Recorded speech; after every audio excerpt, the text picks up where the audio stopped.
Olá pessoal, mais uma vez no CREFITO 2, os nossos vídeos produzidos pela CT Mista de Cuidados Paliativos, a nossa temática, nosso chá paliativista que aborda conhecimentos, habilidades e atitudes em cuidados paliativos. Hoje, a temática abordaremos sobre reconhecendo os cuidados de fim de vida na pessoa idosa. Diante de uma população que vem crescendo, a população idosa que vem crescendo no Brasil e no mundo, é uma grande preocupação com as doenças crônico-degenerativas. No último censo de 2022, 10,9% da população brasileira tem 65 anos ou mais, e isso nos faz refletir com relação às doenças crônico-degenerativas que acompanham a longevidade. Sabemos que o envelhecimento ele é heterogêneo, então nem todo mundo envelhece de forma ativa e saudável. A grande parte vai envelhecer com múltiplas comorbidades, com dependências funcionais, precisando de cuidadores. E aí a abordagem dos cuidados paliativos ele é essencial nesse cuidado, nesse manejo. Por quê? Porque aproximadamente 40% dos pacientes que precisam de cuidados paliativos em todo o mundo possuem 70 anos ou mais. Então, olha a nossa preocupação com relação ao envelhecimento. Dentre as doenças crônico-degenerativas, destacado aí do último Atlas Global de Cuidados Paliativos de 2022, temos aí o câncer, o câncer, as doenças cerebrovasculares, as demências, dentre outras doenças crônicas, sabendo que o conceito de cuidado paliativo que ele começa sempre no diagnóstico de uma doença que ameaça a vida. Então, uma demência ao longo de, por exemplo, uma demência de Alzheimer, ao longo de uns 15 anos, esse indivíduo vai morrer por conta dessa demência que vai deteriorando a sua condição física e cognitiva. Então, é uma doença que ameaça a vida. Então, doenças oncológicas e não oncológicas. Nessa figura clássica dos cuidados paliativos, nós vemos que ela começa sempre no diagnóstico de uma doença que ameaça a vida. E ela vai caminhando todo o curso de uma doença junto com a terapia modificadora da doença. Até em certo momento, onde essa terapia modificadora da doença já não faz tanto sentido, não tem tanta significância. E aí os cuidados paliativos, eles entram numa forma maior, de uma abordagem maior, e aí sim entram os cuidados de fim de vida. Então não podemos associar sempre cuidados paliativos aos cuidados de fim de vida, mas cuidados de fim de vida está inserido nos cuidados paliativos. Essa parte final, que alguns conceitos dizem que são as últimas semanas de vida dessa pessoa que possui uma doença crônica que ameaça a vida. Então, diante da limitação da vida e da proximidade com o óbito, os cuidados paliativos possuem uma abordagem que visa o aumento da qualidade de vida, a redução dos sintomas, favorecendo a autonomia e a independência e certamente o suporte aos familiares e cuidadores. Por quê? O sofrimento só é intolerável quando ninguém cuida.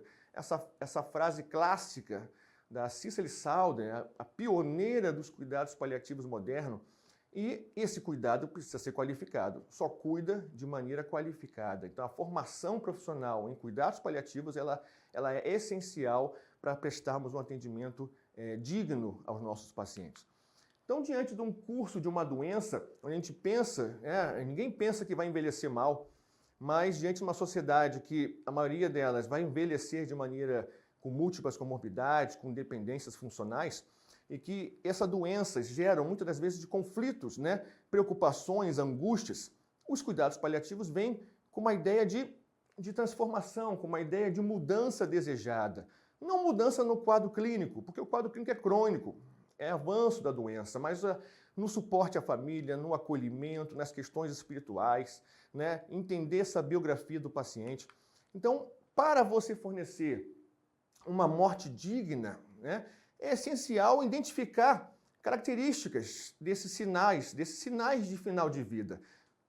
E o intuito, sempre o objetivo, é controlar adequadamente sintomas, é minimizar sofrimento do paciente e da família, zelar pela provisão e pela manutenção de uma assistência adequada nessa fase da vida. Então, entrando diretamente nas características desses cuidados de fim de vida, nós... por favor, bota em tela cheia, por favor, essa parte.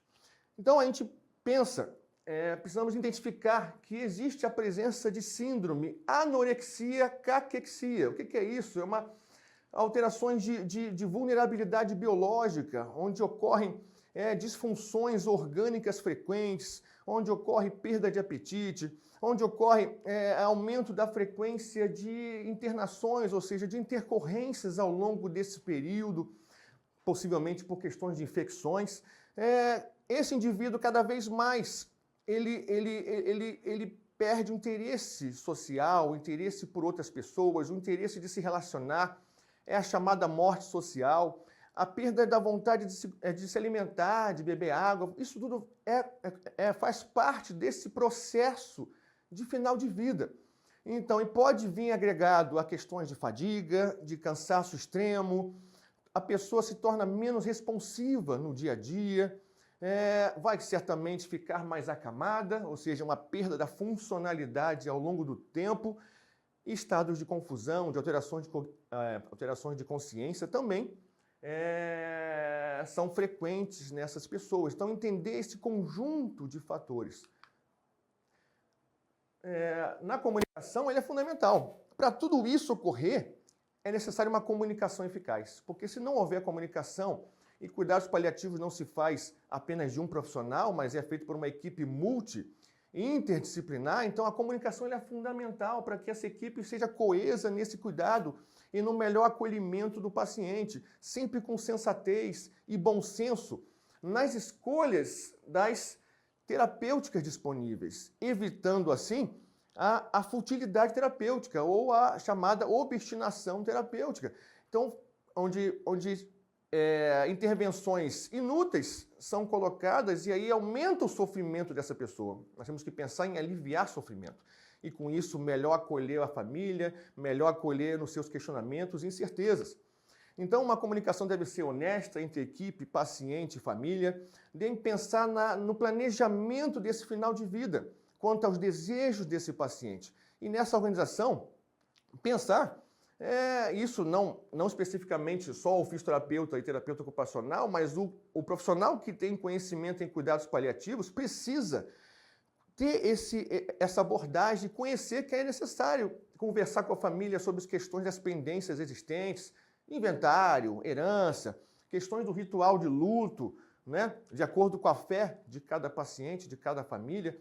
Isso precisa permear o conhecimento do fisioterapeuta e do terapeuta ocupacional que trabalha em cuidados paliativos, mas sabendo sempre que é uma abordagem multi e interdisciplinar. E aí, falando nisso, a interdisciplinaridade é fundamental, porque se não houver isso, o cuidado paliativo não se faz de forma isolada, mas depende de uma equipe. E essa equipe tem que ser coesa, onde a saúde, o direito, a assistência social devem trabalhar juntos, principalmente nessa situação de cuidado de fim de vida, ofertando um cuidado integral e atendendo aos dilemas enfrentados pelo paciente e pelas suas famílias. Dentro das nossas abordagens terapêuticas, dentre outras, a nossa abordagem fisioterapêutica e terapêutica ocupacional, temos que pensar sempre em, primeiro, conhecer a biografia desse paciente, as suas características, as suas informações trazidas, as suas crenças, seus valores. Isso é fundamental, tem que estar na nossa anamnese desde o início da nossa entrada na casa dessa família, na entrada desse paciente, conhecer a sua história. Nisso, pensar sempre na sua funcionalidade, porque é um princípio dos cuidados paliativos, manter a máxima funcionalidade até os últimos dias. Então, é papel do fisioterapeuta, do terapeuta ocupacional, pensar num adequado posicionamento no leito, em preservar as articulações, em preservar as situações, prevenção cardiovascular, metabólica, osteomioarticular, tá? Pensar em alguns recursos interessantes, como a música, como o toque, como o cheiro, estimular os sentidos desse paciente que possa trazer bem-estar. São recursos que nós podemos usar, que vão trazer boas recordações, vão trazer boas sensações. E lembrando que a orientação educativa sempre em todo o processo dos cuidados paliativos.